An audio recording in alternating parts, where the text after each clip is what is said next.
जय हिंद दोस्तों। इस सेशन में हम लोग आरआरबी एनटीपीसी ग्रेजुएट लेवल 2026 के ट्रिग्नोमेट्री के प्रश्नों को करने वाले हैं। आइए देखते हैं। यहाँ पे पहला प्रश्न बहुत बढ़िया दिया गया है।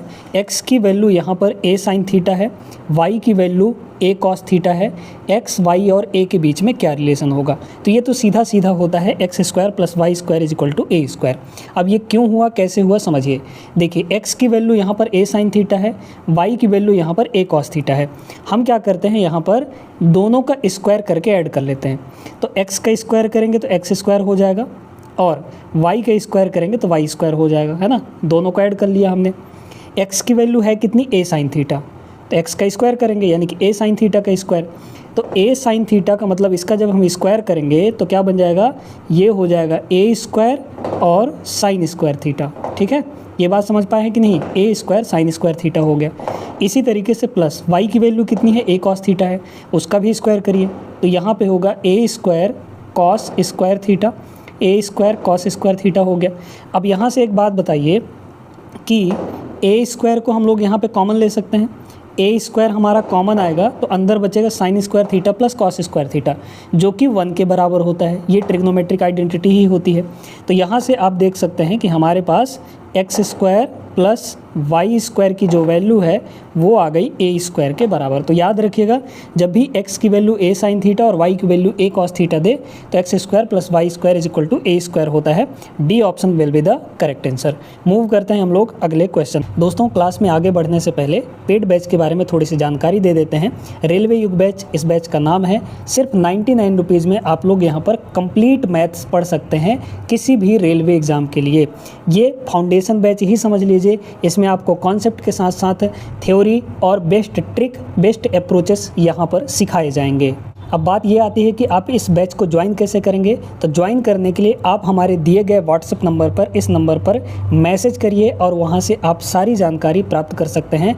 व्हाट्सएप पर आपको पूरा डिटेल इसके बारे में बता दिया जाएगा कैसे ज्वाइन करना है। इस बैच की जो वैलिडिटी रहेगी वो 2 ईयर्स तक रहेगी, यानी कि 2 साल तक आप वीडियोज़ को एक्सेस कर पाएंगे, देख सकते हैं कहीं भी कभी भी। तो आज ही ये बैच ज्वाइन करिए और अपना मैथ्स रेलवे के लिए कंप्लीट तरीके से पढ़ लीजिए। सेकंड क्वेश्चन देखिए, यहाँ पे बहुत सिंपल सा प्रश्न है। इसमें बोला गया है कि ABC एक समकोण त्रिभुज है, यानी कि राइट एंगल ट्रायंगल है, जिसमें एंगल B 90 डिग्री दिया गया है, यानी एंगल B के पास हमारा राइट एंगल बन रहा है।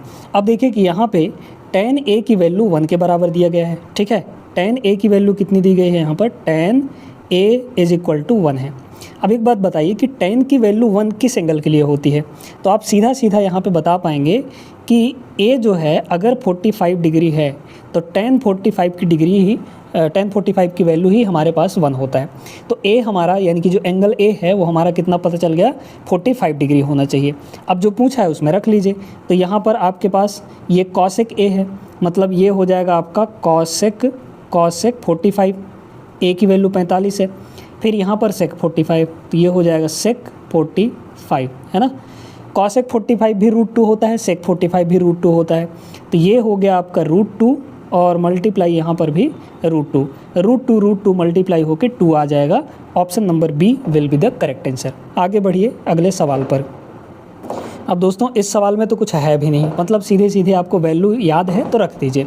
tan 30 की वैल्यू 1/√3 होता है। तो यहाँ पे कितना हो जाएगा, यहाँ पे ये हो जाएगा 2 × 1/√3। ठीक है, देखते जाइएगा बस, 2 × 1/√3 और डिवाइड में कितना होगा 1 प्लस tan 30 की वैल्यू √3। चूँकि स्क्वायर है तो स्क्वायर भी करना पड़ेगा, तो 1/√3 का स्क्वायर करेंगे तो कितना हो जाएगा, 1/3 हो जाएगा। ठीक है, अब आप सोच रहे होंगे कैसे हुआ, 1/3 कैसे हुआ। तो भाई √1/√3 का जब हम लोग यहाँ पे स्क्वायर करेंगे तो स्क्वायर में क्या मिलेगा, 1 का स्क्वायर 1 और √3 का स्क्वायर, तो √3 × √3 मतलब कि 3 आ जाएगा, है ना। तो √3 का स्क्वायर यहाँ पर 3 होगा। क्लियर है बात ये। चलिए अब इसको देखिए, तो ऊपर हुआ हमारे पास 2/√3 हो जाएगा और नीचे कितना हुआ, 3 × 1 = 3 प्लस 1 यानी कि 4/3 हो गया।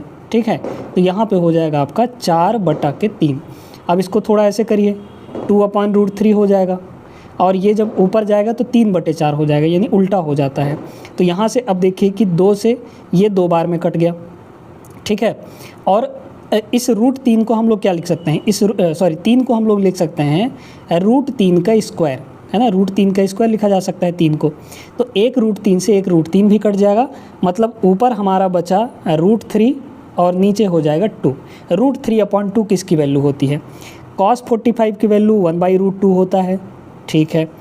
cos 30 की वैल्यू, sin 60 की जो वैल्यू होगी वही cos 30 की वैल्यू होगी, और cos 30 की वैल्यू यहाँ पर √3/2 होता है, मतलब यही बी ऑप्शन करेक्ट हो जाएगा, √3/2। अच्छा, cos 60 की वैल्यू कितनी होती है? 1/2 होता है। ऐसे ही cos 90 की वैल्यू 0 होता है ना, cos 90 की वैल्यू 0 हो जाता है। समझ में आ गया बात? अच्छा प्रश्न था, आगे चलिए।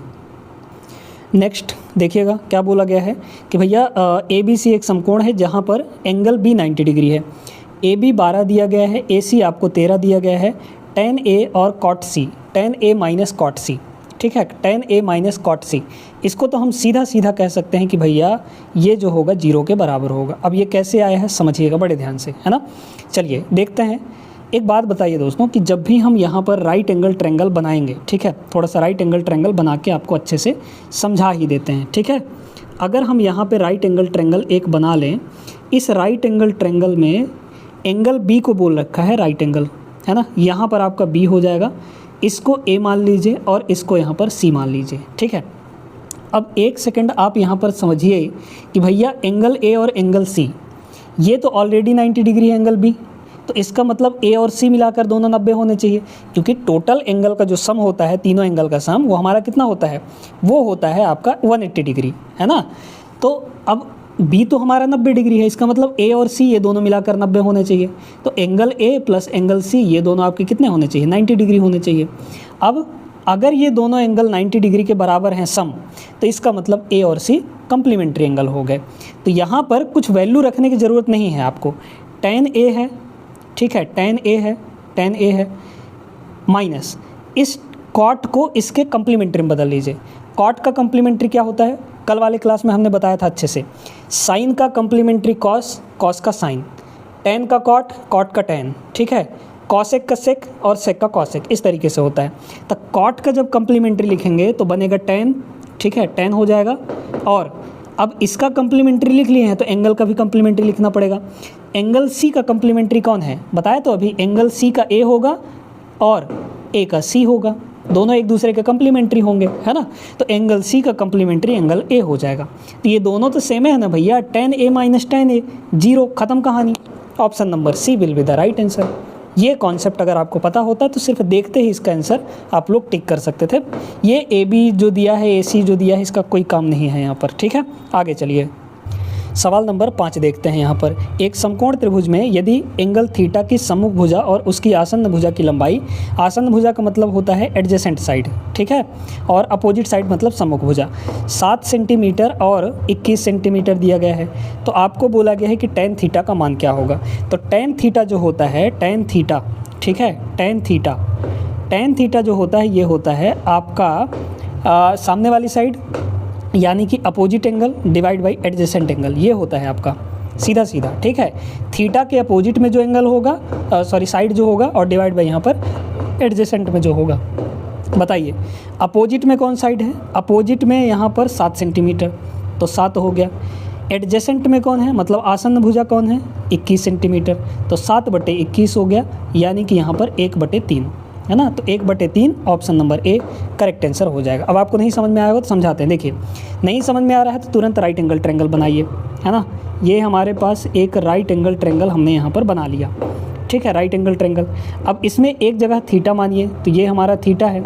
थीटा के सामने वाला यानी सम्मुख कोण, सम्मुख भुजा 7 है, और इस थीटा के साथ वाला, इस थीटा के, इस एंगल थीटा के साथ वाला यही साइड ना होगा।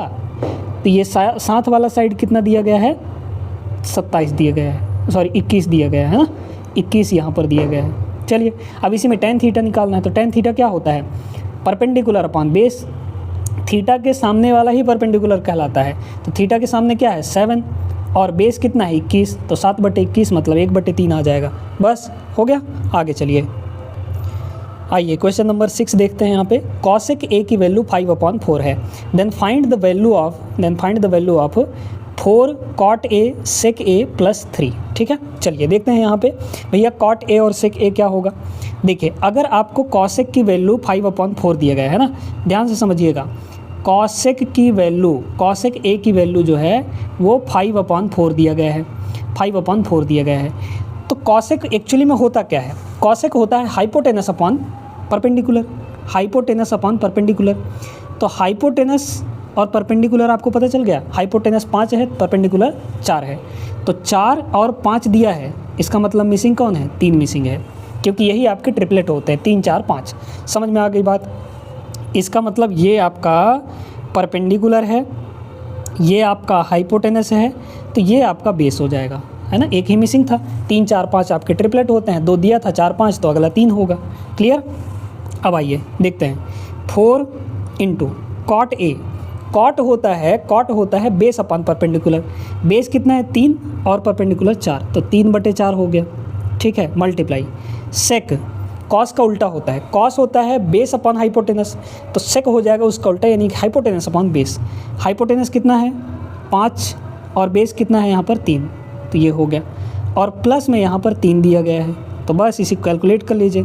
4 से 4 खत्म, 3 से 3 खत्म, 5 और 3 8 आ जाएगा। 8 will be the correct answer, option number B. समझे कि नहीं? अच्छे से समझ गए होंगे, आगे बढ़िए। आ जाइए दोस्तों, यहाँ पर देखते हैं अगला क्वेश्चन। साइन ए की वैल्यू 3/5 है, ठीक है, बहुत सिंपल सा। आपको तुरंत देख के पता चल जाना चाहिए कि क्या क्या गिवन है और क्या हमें निकाल लेना है तुरंत। साइन ए की वैल्यू यहाँ पे, साइन ए की जो वैल्यू है वो कितना है? 3/5 है। और साइन होता क्या है? Perpendicular upon hypotenuse. तो परपेंडिकुलर यहाँ पे 3 है और हाइपोटेनस यहाँ पे 5 है। अगर 3 है और 5 है, इसका मतलब बीच में कौन होगा? 4 होगा। ये आपका परपेंडिकुलर हो गया, ये आपका बेस हो गया, और ये आपका हाइपोटेनस दिया ही है, ठीक है। चलिए, सब कुछ मिल गया, सब कुछ मिल गया, तो आगे रख लीजिए। देखिए 11 + 3 इंटू कॉसेक ए। कॉसेक क्या होता है? साइन का उल्टा। साइन हमारे पास कितना है? 3/5, तो उल्टा करिए 5/3 होगा। ये हो गया, divide by 4 - 5 sine A, sine A. अच्छा, वैसे इसमें निकालने की कुछ ज़रूरत नहीं थी, क्योंकि साइन दिया था, कॉसेक और साइन चाहिए था, तो साइन तो दिया ही है, कॉसेक उसका उल्टा हो जाता है, मतलब 5/3 हो जाता। ठीक है, तो साइन कितना हो जाएगा? 3/5 हो जाएगा। ये बात क्लियर हो गई। और इन सभी का लगा रखा है यहाँ पर रूट। आइए देखते हैं। 3 से 3 कटा, 11 और 5 हो गए 16। नीचे 5 से 5 कटा, 4 में से 3 गया, 1 आ जाएगा। तो 16/1 मतलब 16, और रूट लगाएंगे तो 4 आ जाएगा। Option number B correct answer हो गया। 7 सवाल यहाँ पे जो बचे हुए थे वो हमने इस क्लास में आपको करवा दिया, और पिछले क्लास में हमने 9 क्वेश्चन करवा दिए थे उसमें। और ट्रिग्नोमेट्री के जितने भी सवाल आपके आरआरबी एनटीपीसी ग्रेजुएट लेवल 2026 में पूछे गए थे, वो सारे के सारे दोस्तों हमने यहाँ पे करवा दिए। टोटल 16 प्रश्न पूछे गए थे, हर एक शिफ्ट का मिलाकर। समझ में आई बात? उम्मीद करते हैं कि ये सेशन पसंद आया होगा। वीडियो को लाइक कर दीजिएगा, और रेलवे युग बैच को आप सभी लोग ज्वाइन कर लीजिए, क्योंकि वहाँ पर हम आपको बेसिक से सारी चीज़ें पढ़ा रहे हैं। कॉन्सेप्ट, ट्रिक, हर एक चीज़, हर एक टाइप वाइज, लेवल वाइज पढ़ा रहे हैं, ठीक है। तो ज्वाइन कर लीजिए जल्द से जल्द, और अपना मैथ्स कंप्लीट कर लीजिए। आप रेलवे के सभी एग्ज़ाम्स के लिए इस बैच से कंप्लीट मैथ्स पढ़ सकते हैं। उम्मीद करते हैं ये सेशन पसंद आया होगा। लाइक कर दीजिए वीडियो को। मिलेंगे अगले क्लास में।